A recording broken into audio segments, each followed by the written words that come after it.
Hi guys, my name is Josh, and you found the NSX experiment. So the big day was finally here.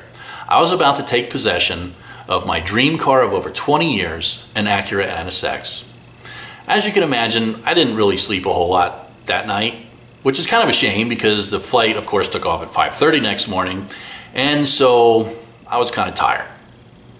Last call for passengers flying to Helsinki.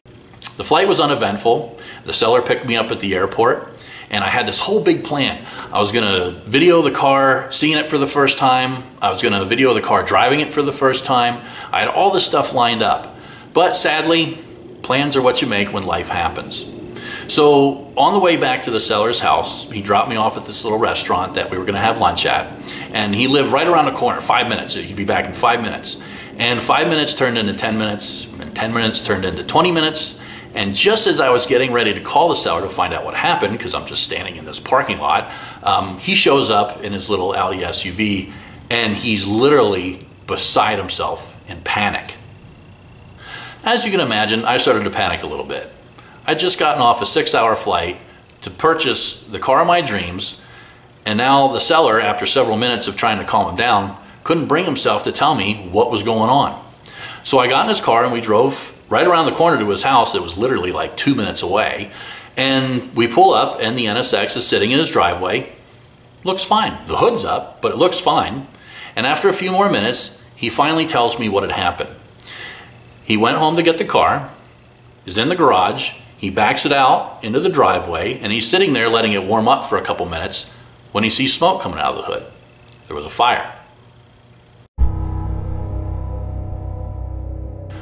When the seller saw smoke coming from the hood, he immediately jumped out, opened the hood, saw a small electrical fire, grabbed a water bottle, put it out. And after telling me this, I admit my heart sank. I had come all this way and was finally going to take delivery of my dream car, and of course, it's got to catch fire. I look at wrecked cars for a living, so I was pretty anxious to actually get to look at it, so we went over and saw the damage. And once I saw the damage and the extent of the damage, I actually laughed out loud.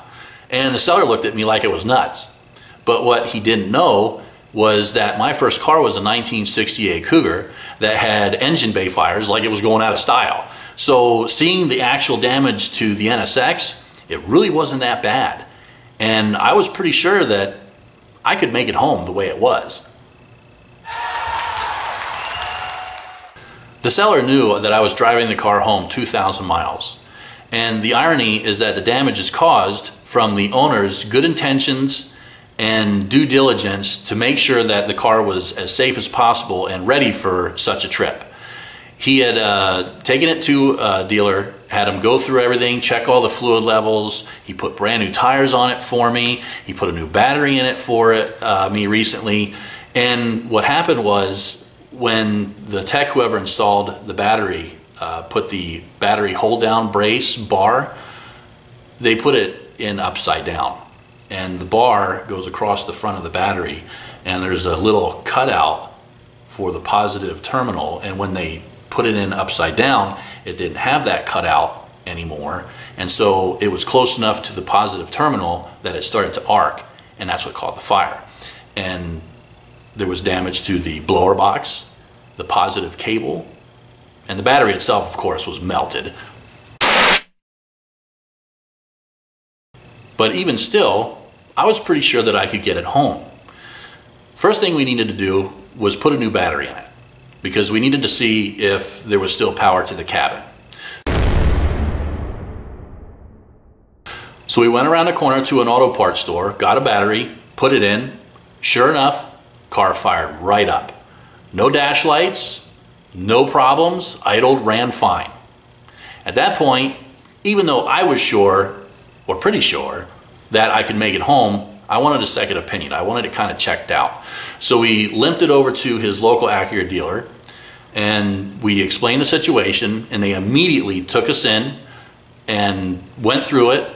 And the tech came out and explained to us that obviously these parts need to be replaced, but he was of the same opinion that he felt I could make it home with no problem. At this point, we drove the car back to the seller's home, where we tried to clean it up a little bit and do some fortification. The seller busted out a roll of electrical tape and kind of went to town cleaning it up, protecting things best he could. But we also had a conversation about what had happened. I just spent $650 to fly out to buy this car, and at the time it was a complete car. And so I needed assurances from the seller that he was going to repair the fire damage and take care of it. And I honestly wasn't really that worried about it, because so far during this whole thing, the seller was completely honest and a real stand-up guy, and I actually liked him a lot. And he assured me that he would. And at this point, his neighbor came over to see what was going on, and we told him the story of our day, and rightfully he was amused. And he looked at me and saw that I was really tired. I didn't sleep much the night before, and the day was just kind of crazy, and I was just beat. And he had a real nice shed in his backyard that had a koi pond by it, and the shed had this big overhang, and he had some real nice patio furniture out there, and he offered this little area for me to take a nap while the seller finished cleaning up the car and made arrangements with his insurance company to have the fire damage repaired. I was out for about 2 hours in this guy's backyard, and during that time the seller was great. He got everything cleaned up, he made arrangements with his insurance company to have the repairs done once I got back to Boise at a mechanic of my choice, which was the dealership. And despite the day's wonderfulness, everything worked out. Besides, how can you not have a great story to go along with a great car?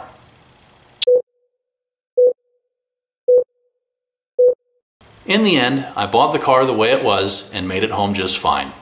I want to thank the seller Zai for making the exchange a memorable one, his neighbor for offering up his fantastic backyard for a much needed nap, and for you guys watching for stopping by and hearing the story.